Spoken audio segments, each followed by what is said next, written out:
दोस्तों, जिंदगी एक चाय में जमी हुई मलाई की तरह है और कामयाब वही है जो उसे फूंक मार के पी जाता है।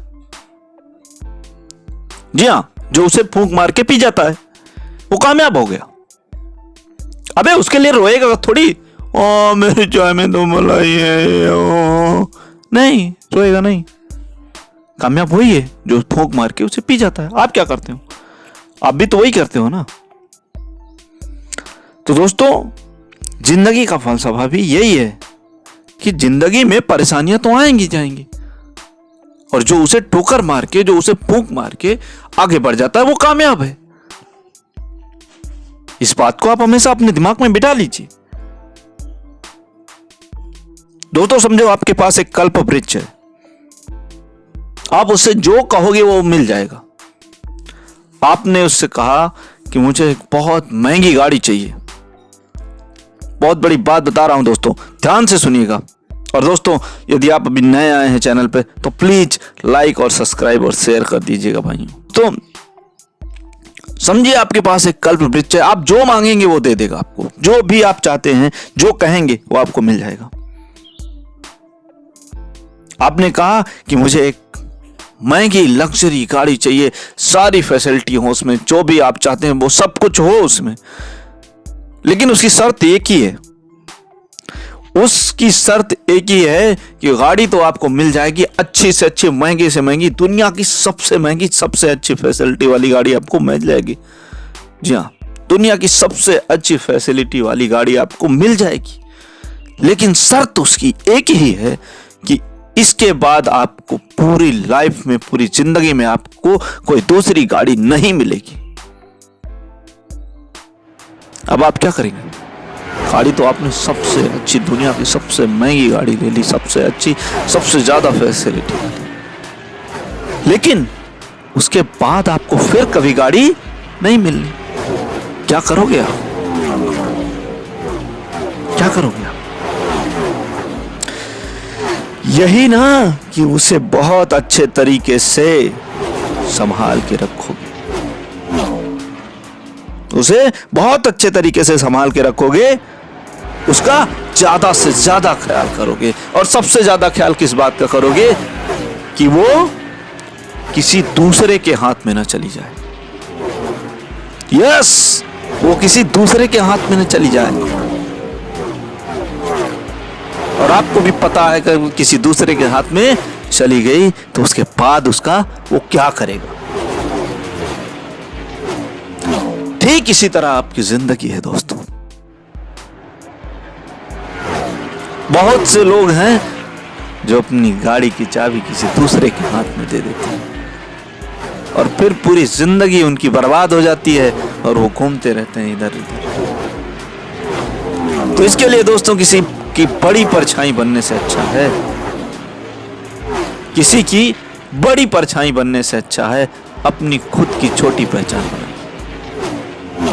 किसी की बड़ी परछाई बनने से अच्छा है अपनी खुद की छोटी पहचान बनाइए। ये बात आज आप अपने दिमाग में बिठा लीजिए।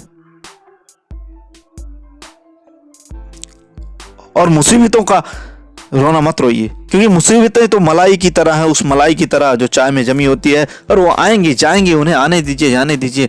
क्या फर्क पड़ता है मेरे भाई? क्या फर्क पड़ता है? कोई फर्क नहीं पड़ता। अगर आप कामयाब होना चाहते हैं तो उसे फूंक मारकर साइड कर दीजिए और पी लीजिए। चलिए एक और एग्जांपल देता हूं। मान लीजिए आपकी 4-5 दिन पहले शादी हुई, 4-5 दिन पहले आपकी शादी हुई है और आप अपने ऑफिस जाते हैं, शाम को काम खत्म करके घर वापस आने के लिए आते हैं।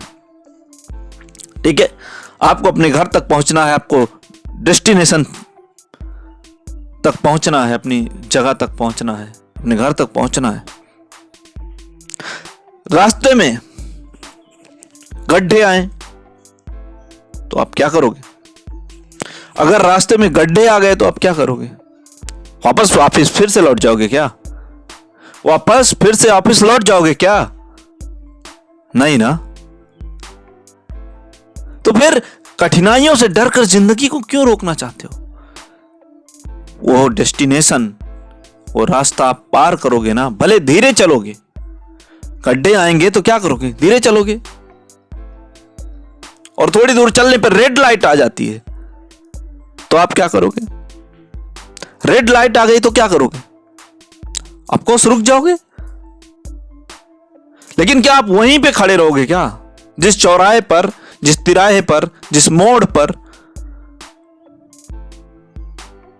रेड लाइट आई, क्या आप वहीं खड़े रहोगे? नहीं ना। तो फिर जिंदगी को क्यों ऐसा खड़ा करते हो? क्यों जिंदगी को ऐसा खड़ा करते हो? भले आपको कठिनाइयां आती हैं, थोड़ा रुक जाइए, लेकिन उसके बाद फिर तो चलना है। चलना तो फिर है। तो फिर ये क्यों सोचना कि अरे कठिनाई आ गई, अब क्या करूं? जब गड्ढे आए तो आप रुके नहीं ना, भले धीरे चले तो धीरे चलिए ना। रेड लाइट आई तो थोड़ा रुक गए कुछ देर के लिए, तो कुछ देर के लिए आप रुक जाइए। उन कठिनाइयों का सलूशन निकालिए। क्या सॉल्यूशन है इसका? सोचिए अपने काम के बारे में, उस चीज के बारे में जो आप नहीं करना चाहते हैं, कर रहे हैं, उन कठिनाइयों के बारे में। उसका कहते हैं कि अगर एक रास्ता ऊपर वाला बंद करता है तो 1000 रास्ते खोल देता है। एक रास्ता बंद होने से पहले 1000 रास्ते पहले खोल देता है ऊपर वाला, तब वो पहला रास्ता बंद करता है। और एक बात हमेशा जान लीजिएगा, ऊपर वाला जो भी करता है ना, उसके पीछे कुछ ना कुछ मकसद होता है। अपनी लाइफ की आपको सच्चाई स्टोरी बताऊं,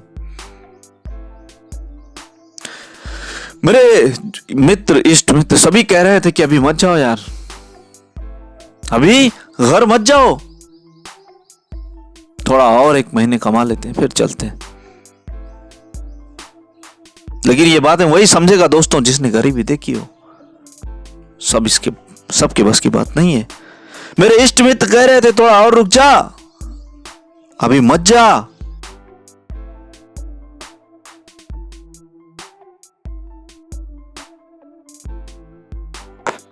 और दोस्तों मैं भी सोच रहा था कि थोड़ा रुक जाता हूं, थोड़ा और पैसे कमा लेता हूं, लेकिन मेरी अंतरात्मा से आवाज आई बार बार कि नहीं, चलते हैं, होली है, होली कर लेते हैं यार, कमाना तो हमेशा है, थोड़ा होली कर लेते हैं। अंतरात्मा की आवाज आई दोस्तों, और मैं आ गया। और दोस्तों उसी के 10 दिन बाद लॉकडाउन लग गया। तो जो अंतरात्मा आपकी कहे वो जरूर करिए, क्योंकि अगर आपकी अंतरात्मा आपसे कोई चीज कह रही है तो उसका अर्थ समझ लीजिए, ऊपर वाला आपको संदेश दे रहा है कि अब आपको ऐसा करना चाहिए। और अगर आपने नहीं किया तो आप रुक जाओगे, ट्रैफिक में फंस जाओगे और बहुत बड़ा जाम लगेगा, फिर निकल नहीं पाओगे। आशा करता हूं दोस्तों वीडियो पसंद आया होगा। पसंद आए तो लाइक, सब्सक्राइब और शेयर करिए। जय हिंद, वंदे मातरम।